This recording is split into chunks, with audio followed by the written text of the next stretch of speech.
O Realpolitik tem o apoio da AIMAP, a metalomecânica responsável por 24 mil milhões de euros de exportações.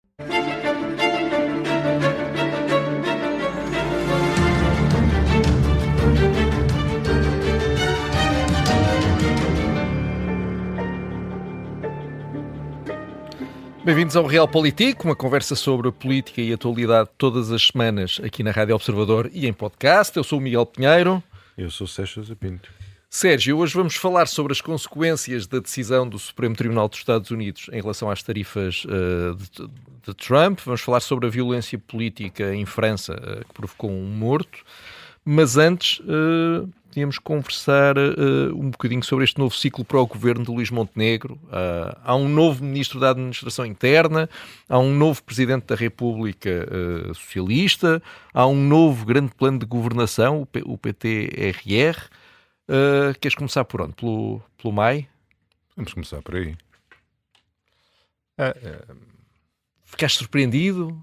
Não, agradavelmente? Eu fiquei surpreendido pelo debate, aliás, interessante, que entretanto suscitou a respeito da nomeação do novo Ministro da Administração Interna, porque foi um debate pertinente sobre a razoabilidade de chamar ao exercício de funções políticas a um polícia de carreira e uma pessoa ligada, enfim, a um alto servidor do Estado, numa área sensível como a área da segurança. Mas confesso que, embora reconheça o interesse e a pertinência da discussão, isso não altera a minha convicção de que a escolha foi muito boa. Talvez por conhecer o titular pessoalmente, tenho dele e então? Tenho dele a melhor impressão. E acho que é alguém que verdadeiramente corporiza o espírito de serviço, de dedicação à causa pública, um homem que dedicou a vida ao serviço do Estado. E, portanto, além disso, já revelou competência, capacidade de comunicação, e temos que ter presente que o Ministério em causa é um Ministério difícil, e eu julgo que ele tem as condições de experiência, a cultura de serviço à causa pública, e acho, francamente, que é uma escolha acertada, e desejo-lhe as maiores felicidades. Pois, eu nessa questão da possibilidade ou não de alguém transitar diretamente da Direção Nacional da PJ para o Governo, eu também acho que é um debate que vale a pena. Mas há uma coisa que me faz um bocadinho de impressão, e é a seguinte: se de facto alguém transitar diretamente da direção da PJ para o governo é assim tão mau, se põe em causa a independência da polícia judiciária, se põe em perigo até a separação de poderes, como ouvimos várias pessoas a defenderem, se é assim, então porquê é que não é proibido por lei? Nós temos tantas incompatibilidades. Quer dizer, eu ouvi Pedro Passos Coelho a falar sobre este assunto. Então, mas Pedro Passos Coelho foi primeiro-ministro. Então, porquê é que não mexeu na lei das incompatibilidades? Ele até teve uma maioria absoluta.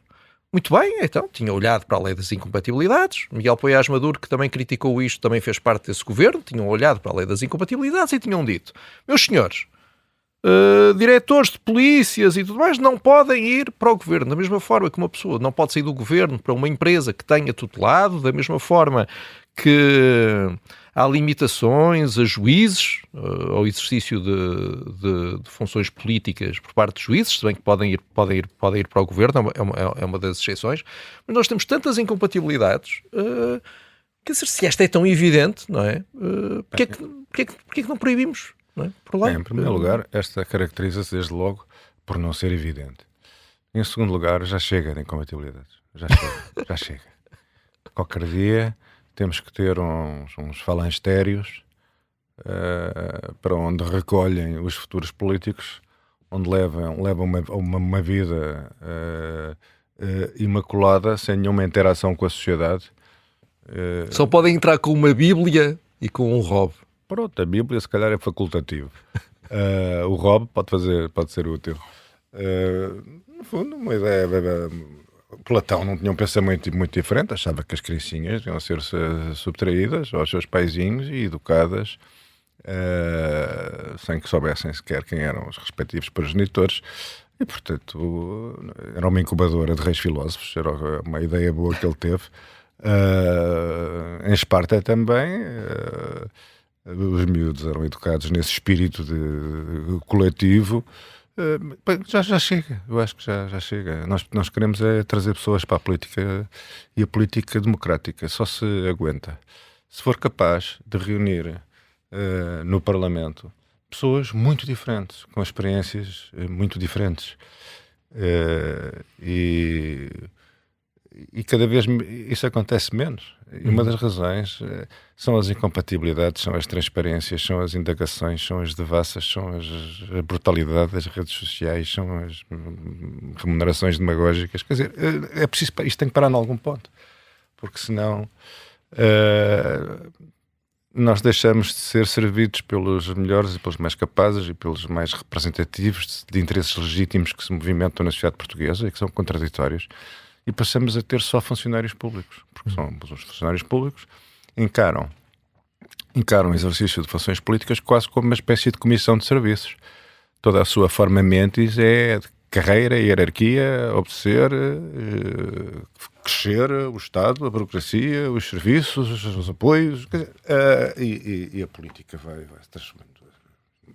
A política democrática tem que ser representativa da sociedade, das pessoas, dos grupos, dos interesses legítimos.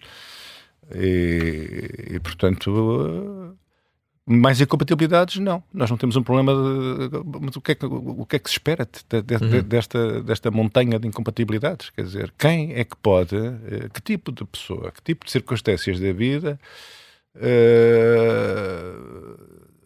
rodeiam aqueles que nós consideramos aptos para ascenderem a esse Olimpo de tormentos que é governar Portugal, quer dizer, ou estar na Assembleia da República.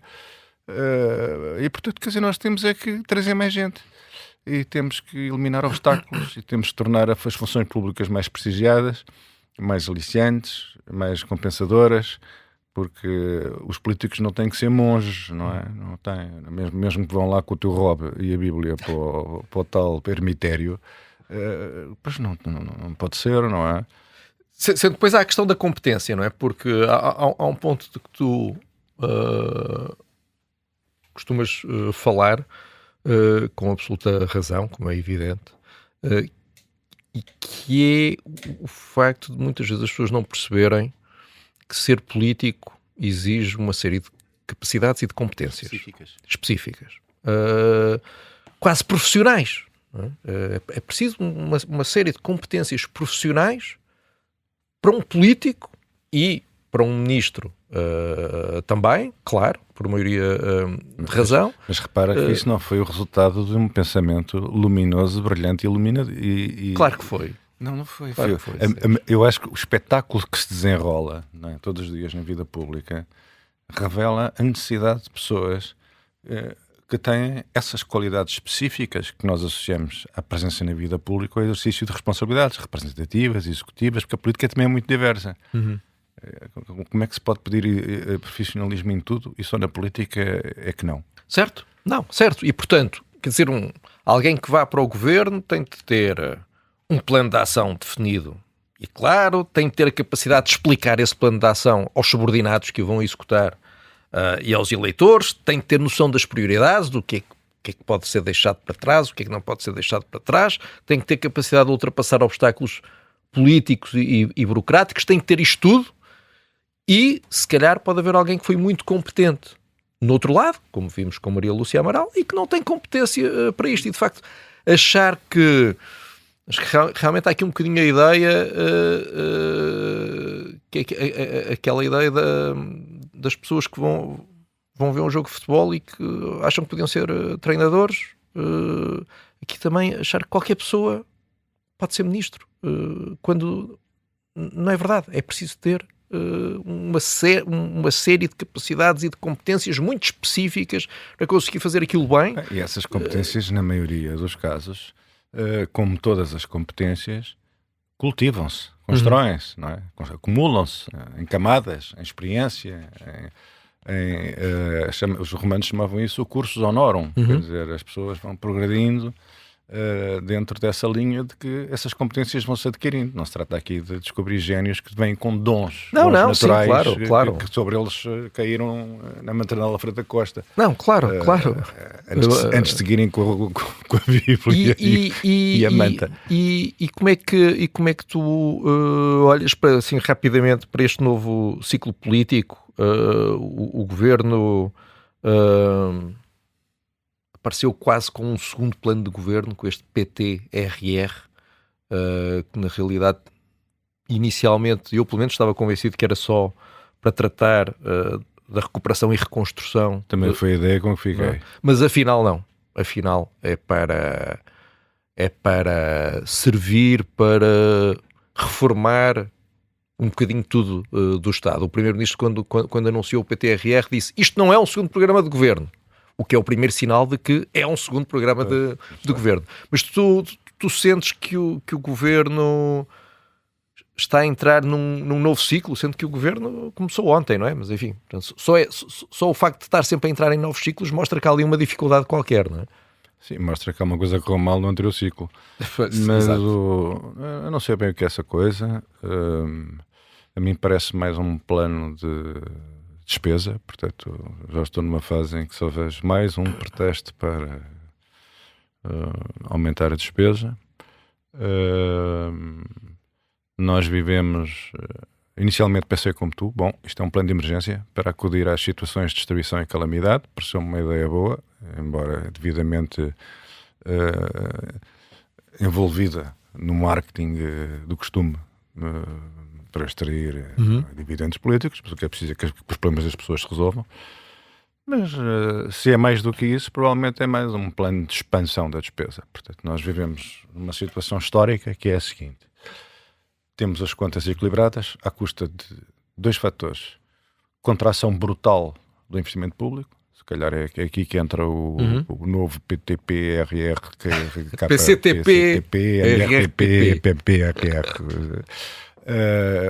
Portanto, contração brutal da despesa pública e esmagamento fiscal do país. Portanto, é assim que nós vivemos, alegremente, com as contas razoavelmente equilibradas, o que não desempenha nenhum papel relevante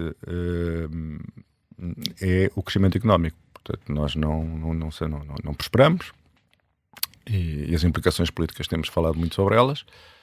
E agora temos o PP, RRCP, PCTP, NRTP. Pronto, venha lá mais um pacote de dinheiro que vai ser certamente mal alocado, porque aqueles que deviam alocar racionalmente o dinheiro para fazer a economia crescer, que somos nós, os particulares, os cidadãos, os empresários, as famílias, não temos margem para isso e somos o país com o maior esforço fiscal da Europa. Continhas mais ou menos, agora só faltava em cima disto tudo termos contas desequilibradas. Aí então realmente seria tudo negativo. Também temo que não venha aí nada de bom. Impostos, despesa e desequilíbrio, só nos faltava isso. Só nos faltava isto. Olha, enquanto digerimos esta verdade imortal, vamos fazer um brevíssimo intervalo e voltamos já.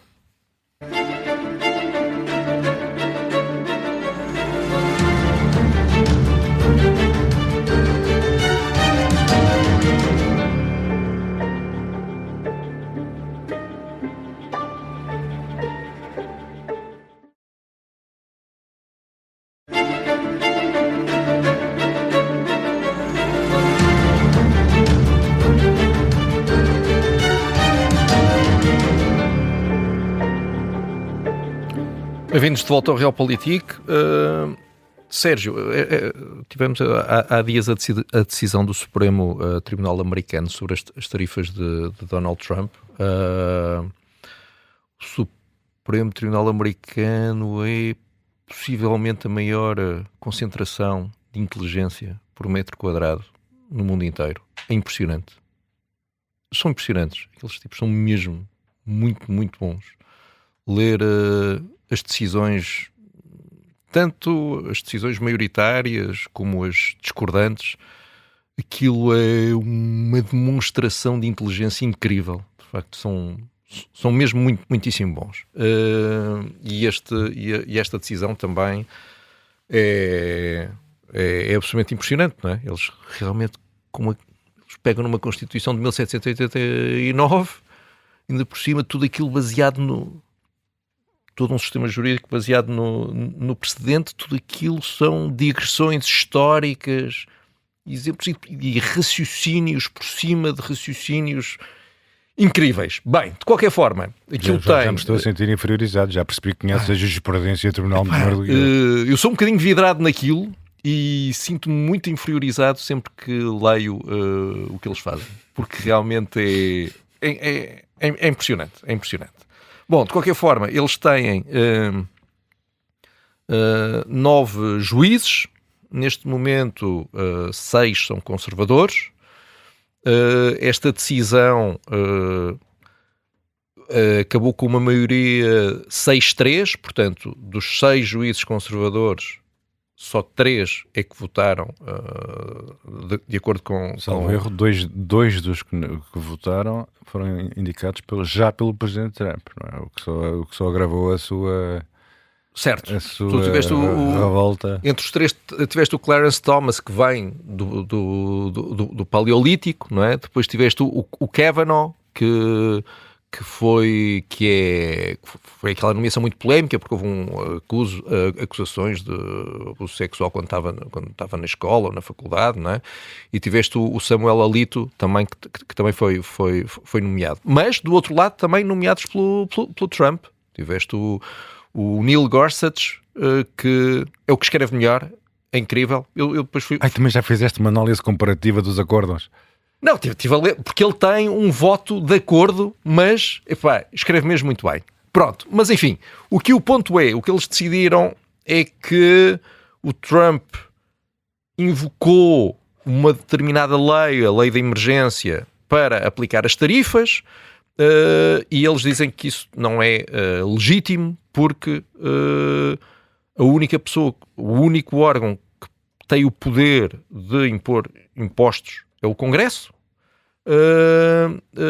e se o Congresso quiser abdicar desse poder, tem que abdicar de forma explícita, e não fez isso. Mas aqui o ponto é, o Supremo travou possivelmente a medida económica mais emblemática do Trump, o que mostra que ele não pode fazer o que quer. Pronto. Bom, por enquanto ainda não mostra que ele não pode fazer o que quer, mas já é uma extraordinária notícia. Em primeiro lugar, é preciso recordar que os juízes que integram o Supremo Tribunal de Justiça são juristas eminentes.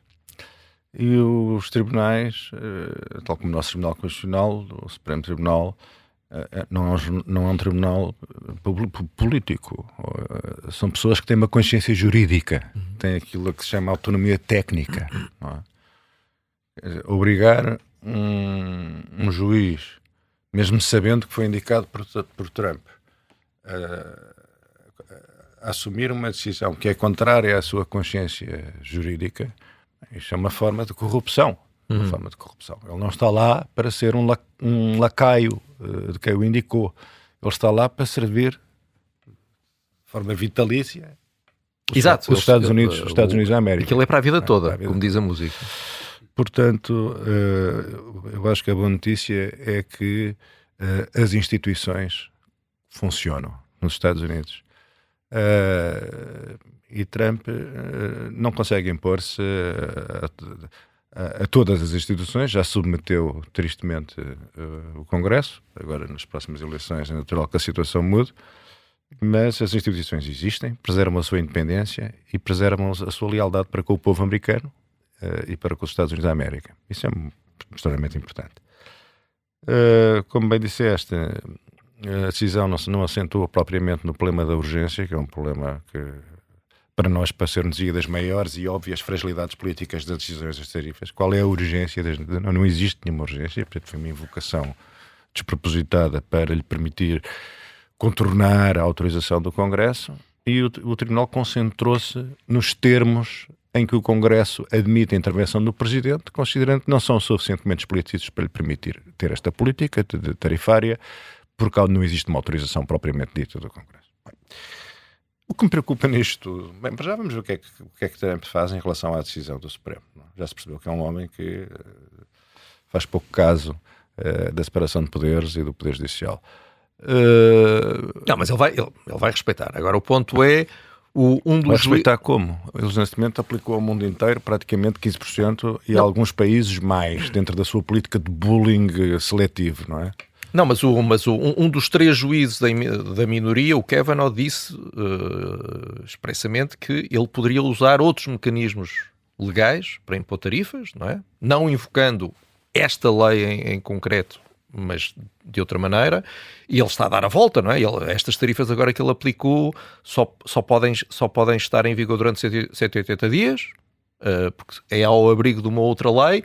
Mas ele vai respeitar, não é? Agora, isso não vai travar esta política e esta noção de que na cabeça dele as tarifas não são impostos, não é? Na cabeça do Supremo, e eu acho que de qualquer pessoa que perceba de economia, as tarifas sim são impostos. Ele acha que as tarifas são pagas exclusivamente pelos países que querem exportar para os Estados Unidos e recusa que elas sejam pagas pelos consumidores. Mas enfim, ele vai prosseguir, na medida do possível, uma política económica e também de relações externas que assenta muito nas tarifas, na ameaça de tarifas, não é? É assim que ele tenta subjugar. Ora bem, vamos lá ver esta questão muito interessante das tarifas. As tarifas têm uma história muito antiga. As tarifas foram, durante séculos, o instrumento normal de angariação de recursos pelos Estados. Era um imposto por excelência. Ou seja, os recursos públicos eram fundamentalmente alimentados pelos impostos alfandegários, ou seja, pelas tarifas.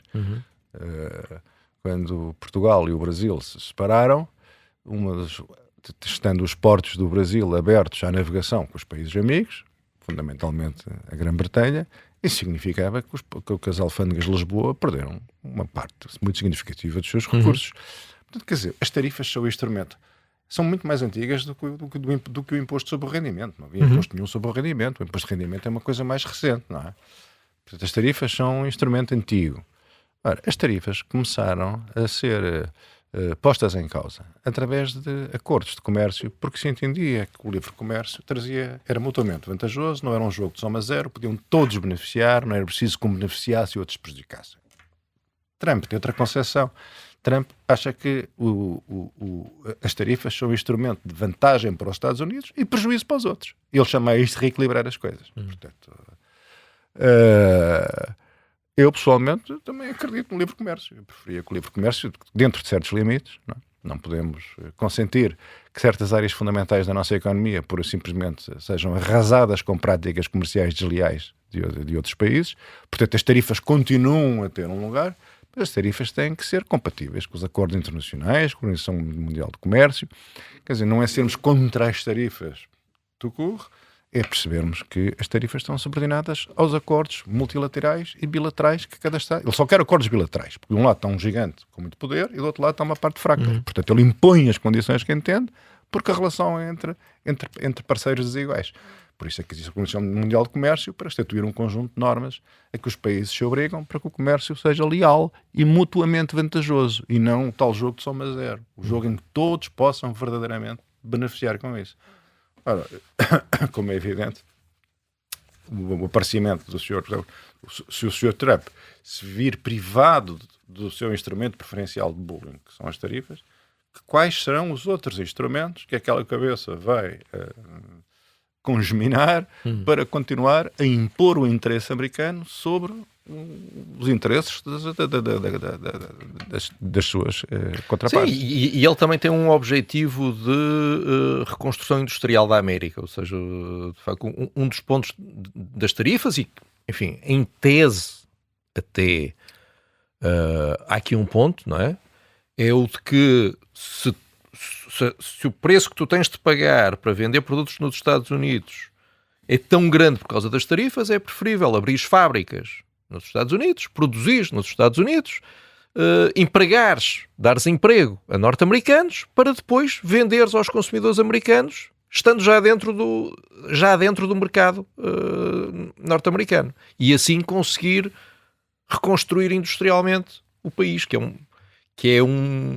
uma das grandes bandeiras económicas dele é a recuperação industrial, não é? Que foi a grande promessa que ele fez àquele eleitorado de classe trabalhadora que deixou os democratas para votar nele, não é? Pronto, quer dizer, historicamente, vamos lá ver, historicamente sempre existiu essa oscilação. Por exemplo, durante a Guerra Civil nos Estados Unidos, quem é que eram os grandes defensores do livre comércio? Era o Sul. Porquê? Porque o Sul dependia fundamentalmente da monocultura do algodão. Precisava de exportar o algodão para a Europa e precisava de importar os produtos de luxo de que carecia e que pagava com os dinheiros do algodão. O Norte era muito mais protecionista, porque estava a tentar desenvolver uma base industrial e não ficar na dependência, fundamentalmente, do grande país industrial, da Revolução Industrial, que era o Reino Unido e depois a Alemanha e tal. Portanto, quer dizer, esta oscilação sempre existiu. Agora, neste momento, o fechamento económico dos Estados Unidos resulta do quê? Resulta fundamentalmente da incapacidade de produzirem produtos que os outros queiram comprar, não é? O ideal seria que os Estados Unidos produzissem, por exemplo, automóveis que os europeus tivessem interesse em ter. É um dos grandes problemas. Que é uma coisa que o Japão faz. Incidem tarifas sobre os automóveis japoneses, porque os automóveis japoneses são bem vistos pela opinião pública, pelos consumidores europeus, e, portanto, para se proteger a indústria europeia. Agora, realmente não existe na Europa nenhuma necessidade, por aí além, de adquirir os veículos americanos. Portanto, a solução americana é fechar as fronteiras e obrigar os americanos a pagarem mais por carros piores. Certo. Não sei. Já vários países do antigo terceiro mundo, como se dizia, fizeram experiências de fechamento económico, não é? Chamadas políticas desenvolvimentistas. Nós assistimos a isso no Brasil, assistimos a isso na Índia, assistimos a isso, países que fecharam sobre si próprios e tentaram aplicar tarifas fortíssimas sobre determinados produtos, geralmente para protegerem a capacidade nacional de, como nós dizemos agora, substituir importações. Não é? E os resultados são muito diversos. De uma maneira geral, eu acho que não são a solução, mas também há exemplos históricos de casos que funcionaram, não é? Como, por exemplo, a indústria automóvel sul-coreana, a indústria automóvel japonesa. Bem, eu não estou a ver que esta solução, mercados tão integrados, é que nós hoje vivemos num mundo em que as cadeias, para produzir a coisa mais insignificante, quer dizer, estão de tal maneira integradas. Como é que se desmontam estas cadeias que estão tão integradas? Vêm peças de todos os cantos do mundo para construir um iPad. Como é que se vai desmontar este mundo globalizado? Ele é globalizado porquê? Porque está submetido a uma lei de ferro da eficiência económica. É a eficiência económica que organizou assim o mundo. Portanto, nós agora vamos, em nome da soberania... Não foi nenhum presidente que decidiu que esta peça vem daqui e a outra vem dali. Não é? Foram milhares de decisões para tentar fazer o melhor possível ao custo mais baixo. Quer dizer, agora destruir isto tudo em nome de uma América que se vai reindustrializar, a vender mais caro aquilo que faz pior. Não sei como é que isto vai acabar, mas suspeito que vai provocar uma enorme inflação nos Estados Unidos. E repara, quando tu tens uma empresa e precisas ter, por exemplo, uma frota de furgonetes, quer dizer, tens toda a vantagem que as furgonetes sejam de qualidade, não é? E que não estejam permanentemente variadas ou que tenham um período de vida mais longo. Quer dizer, tu não ganhas nada em pagares mais para teres as piores furgonetes do universo. Portanto, quer dizer, geralmente o caminho do progresso e do enriquecimento, como demonstra a prosperidade espantosa e admirável da indústria americana nas novas tecnologias, não é? Geralmente o caminho para a prosperidade não é o fechamento dos mercados. Por isso é que nós estamos na União Europeia, não é? E no fim deste ano, nas eleições intercalares para o Congresso, os eleitores americanos vão poder votar com o bolso e vão poder dizer o que é que acham desta política económica, realmente, que está a aumentar os preços. Em França, as coisas estão muito complicadas, não apenas economicamente, já falamos sobre os problemas económicos de França aqui noutros programas, mas politicamente parece que foi dado um passo complicado com a morte de um de um ativista da direita radical que foi morto por um grupo antifascista com ligações à França Insubmissa. Aquilo, no fundo, foi uma eurodeputada da França Insubmissa, ia fazer uma conferência num instituto universitário em Lyon. Houve protestos de um grupo feminista nacionalista cá fora, e depois entre esse grupo estava o Quentin Derenc, um estudante universitário que estava juntamente com esse grupo. Veio este tal outro grupo, a Jovem Guarda Antifascista. Houve confrontos e ele foi espancado e acabou por morrer. E a França Insubmissa está com um grande problema, porque entre o grupo de quem espancou, estão 2 assessores e um antigo estagiário de um membro da Assembleia Nacional que foi eleito pela França Insubmissa. Portanto, aqui o ponto é, primeiro, se já chegámos a um estado de violência política nas ruas, em França, e depois se essa violência política é, de alguma forma, aceite e até incentivada, enfim, por partidos estabelecidos, não é? Não estamos a falar de grupos completamente inorgânicos, não é? Aqui o ponto é se a França Insubmissa à esquerda compactua de alguma maneira com esta violência nas ruas. E se a polarização chegou a um ponto em que isto se resolve à pancada, como nos anos 20 do século XX. Olha, puseste a questão nos seus exatos termos. Assim como em Portugal também temos estas notícias de ligações de figuras do Chega a grupos radicais desmantelados pela polícia. Quer dizer, essa ligação entre a política institucional, ou seja, entre partidos que se fazem eleger e que participam legalmente no jogo democrático, gostemos deles ou não, como o Chega, a França Insubmissa e tal, e depois descobrir que há ali uns bastidores esquisitos, isso é aterrador. E a tua invocação dos anos 20 e dos anos 30 é pertinente, porque a queda da Terceira República em França, ou seja, do último regime até à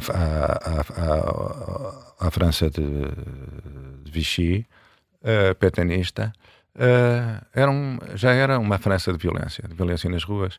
Havia os Camelots du Roi, ligados à Action Française, a Charles Maurras. Havia a Croix de Feu, a Cruz de Fogo, que também era um grupo autoritário ultraconservador. Havia, enfim, todos esses grupos existiam. Os partidos tinham, como acontecia na Alemanha, os partidos tinham milícias, os grandes enfrentamentos, sobretudo nos anos 20, na República de Weimar, entre os comunistas e os camisas azuis. Repara que são tudo gente que tinha vindo da Primeira Guerra Mundial, portanto, tudo gente com treino militar. Sim, esse era um dos problemas. Todos os desmobilizados toda a gente da Guerra Mundial, da Primeira Guerra Mundial, e que desempregados, os Freikorps alemães, que repara, que eram as tropas de elite. O mesmo aconteceu com os fascistas italianos, que também eram muitos deles veteranos da guerra. Agora está-me a falhar o nome dessa boa gente. Em Portugal, a seguir ao 25 de Abril, naqueles momentos de tensão, não esquecer que o país era um país de gente que tinha feito serviço militar obrigatório. Muita gente tinha estado em África, também uma situação explosiva, gente que sabe usar armas. Quer dizer, esses momentos históricos, não é, são realmente, enfim, o nosso, apesar de tudo, com muito menos dramatismo, mas o que se viu nos anos 20 e 30 na Europa foi aterrador. A seguir à Guerra da Argélia, a OAS, que atentou contra a vida de Charles de Gaulle, que sobreviveu miraculosamente, que tinha na sua origem uma grande ligação com o Front Nacional, não esquecer essas pequenas coisas, também tudo gente com treino militar na Argélia, e esta polarização resulta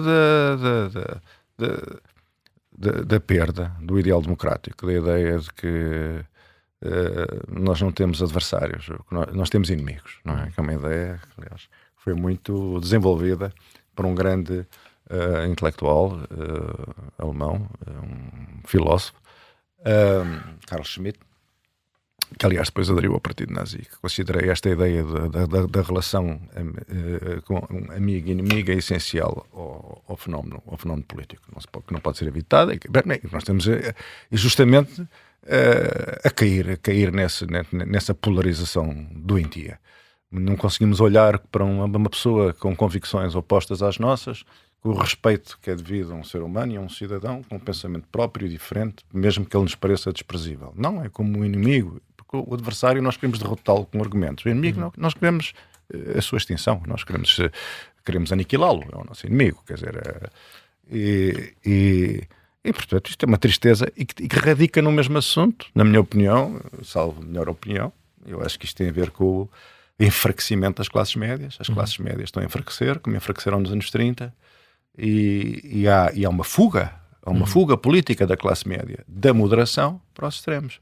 A classe média primeiro vai-se pauperizando, não é? Vai empobrecendo, vai tendo uma vida com menos perspectivas, com menos esperança, com a percepção de que é pior, de que piorou, de que os filhos vão ver pior, de que os objetivos que antigamente eram legítimos agora são completamente inacessíveis, a habitação, a carga fiscal, a duplicação de despesas porque o Estado não cumpre a sua parte do contrato social, o desespero, os fins do mês, a aflição, quer dizer, isto acaba por ter um efeito. A democracia é o regime da classe média. Portanto, se nós eliminarmos os pilares da democracia, que é uma classe média confiante, segura, nós assistimos a isto. Sim, uma corrida para os extremos. Enfim, nos últimos anos vivemos momentos de grande pacificação política, mas esquecemos que isso não é o normal. Nos anos 60, nos Estados Unidos, a quantidade de assassinatos políticos, tanto de líderes políticos como nas ruas, era enorme. A violência física era, em certo sentido, em certos momentos, a norma para resolver divergências políticas. Na Europa, idem aspas. Eu tenho sempre grande relutância em comparações com... Tu fazes muito. Eu tenho grande relutância em comparações com os anos 30 e os anos 20, apesar de eu ter falado disso no início. Mas eu tenho grande relutância, porque tenho sempre aquele receio de cair no argumento ad Hitlerum. Mas, a ler coisas sobre o que aconteceu em França, fez-me lembrar aquele livro do António Securati sobre o Mussolini, o primeiro volume em que ele descreve de facto esta violência de rua nos anos 20 entre os fascistas de um lado e os socialistas, os esquerdistas do outro, igual violência dos dois lados, e o Mussolini teve dos dois lados. Mussolini era uma figura do Partido Socialista, que era uma espécie de Partido Comunista. Certo. Mas realmente fez-me lembrar muitas descrições que ele fazia lá, e ele tem lá uma frase incrível, tipo, de facto escreve muito bem, não sobre a violência, mas sobre a decadência dos regimes, e que hoje em dia eu às vezes sinto um bocadinho isso quando olho para alguns regimes. Ele usava a frase: o Parlamento envelhece 10 anos todos os dias. Sim. Eu às vezes, olhando para alguns parlamentos, acho que não necessariamente o nosso, eu não diria que o nosso Parlamento envelhece 10 anos todos os dias, mas se calhar envelhece 2 ou 3, esta sensação de que estamos numa degradação acelerada. Tu leste o Securati e lembras-te do efeito que teve o assassinato daquele deputado socialista, que eu julgo que sei o nome, mas não arrisco dizer porque posso enganar-me, já li isso há muito tempo. A violência entrou pelo Parlamento, e a maneira como o Parlamento foi submetido, e pronto, realmente é assim. Eu acho que os anos 20 e os anos 30... Ele tem outra grande... tem uma frase, acho que é a propósito disso, em que o Presidente diz: não posso governar com um cadáver aos pés. Exatamente. E realmente, enfim, claro que estamos muito longe disso, mas em França houve aqui qualquer coisa com esta morte. Olha, temos que acabar. Olha, Sérgio, que pena. Voltamos para a semana, em direto, em podcast. Cá estaremos para falar de tudo o que acontecer daqui até lá. Sérgio, um abraço. Um abraço.